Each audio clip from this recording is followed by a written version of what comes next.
Terima kasih, selamat siang teman-teman semuanya. Tolak kembalinya dwifungsi melalui revisi Undang-Undang TNI.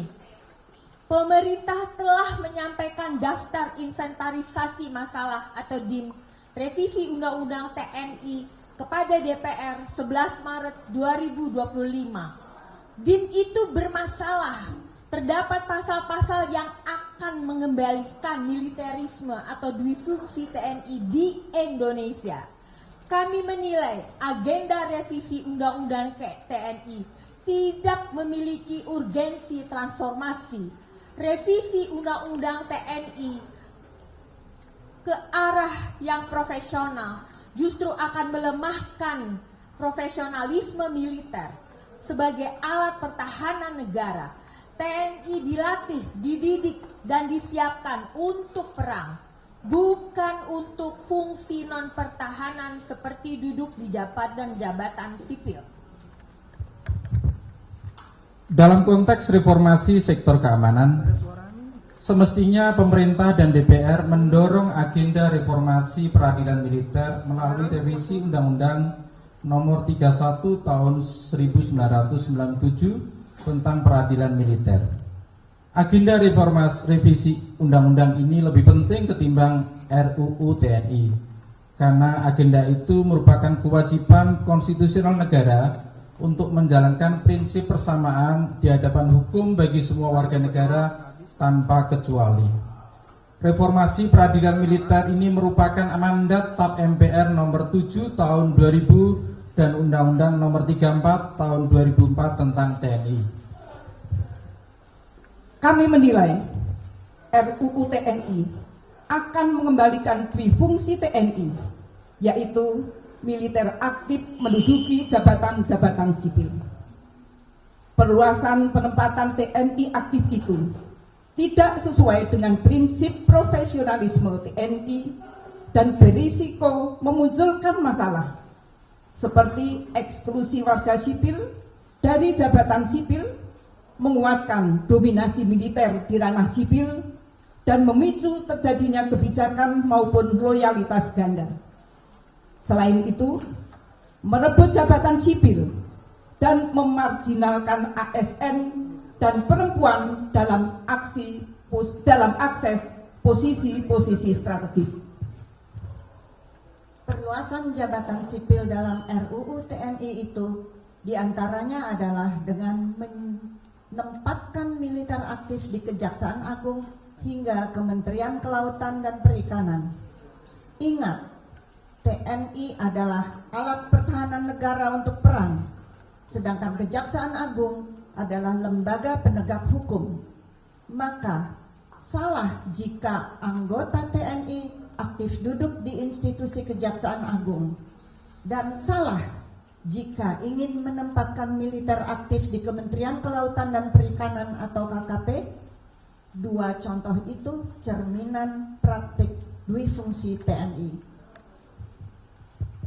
Kami menuntut berbagai pelanggaran terhadap Undang-Undang TNI selama ini dievaluasi dan ditertibkan. Kami mendesak agar anggota TNI aktif yang menduduki jabatan sipil di luar yang sudah diatur dalam pasal 47 ayat 2 Undang-Undang TNI agar segera mengundurkan diri atau pensiun dini.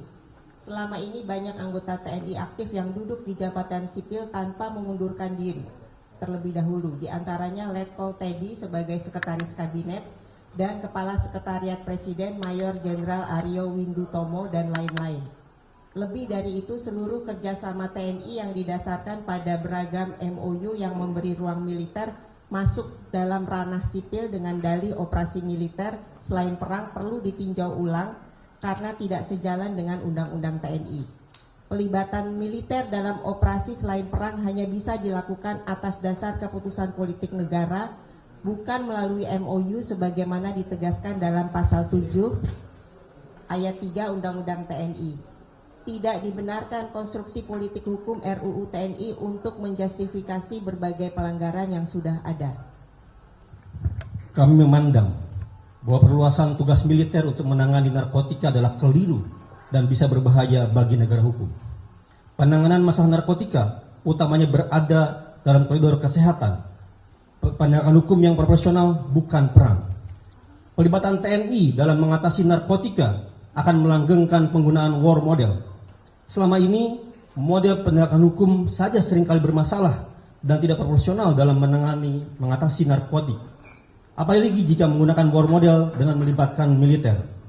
Tentu hal ini akan menimbulkan terjadi kekerasan yang berlebihan secara serius.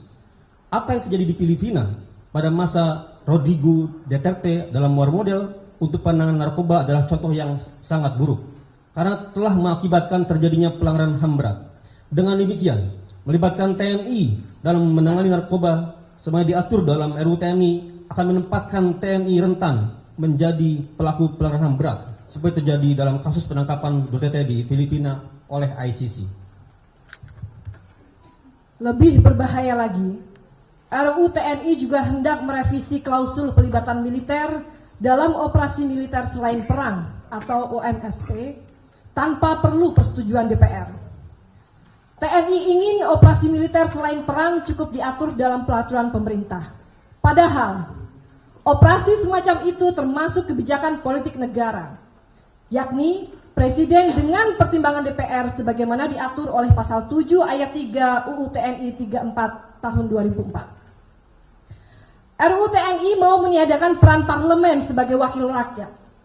Ini akan menimbulkan konflik kewenangan atau tumpang tindih dengan lembaga lain dalam mengatasi masalah di dalam negeri.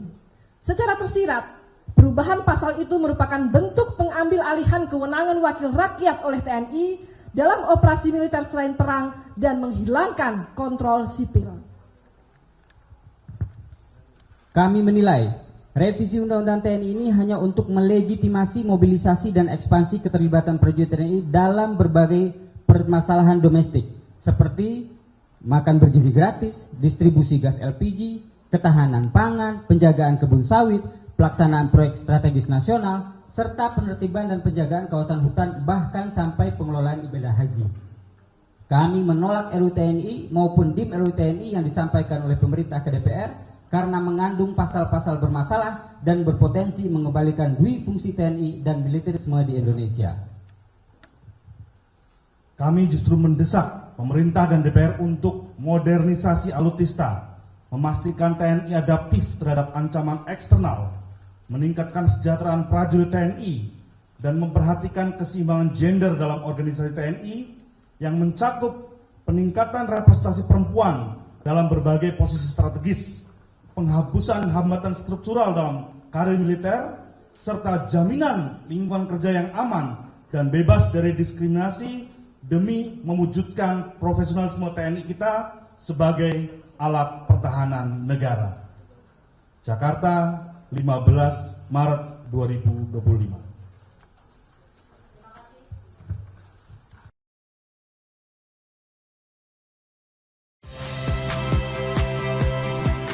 Rizka Clarissa. Saksikan program-program Kompas TV melalui siaran digital, pay TV, dan media streaming lainnya. Kompas TV, independen, terpercaya.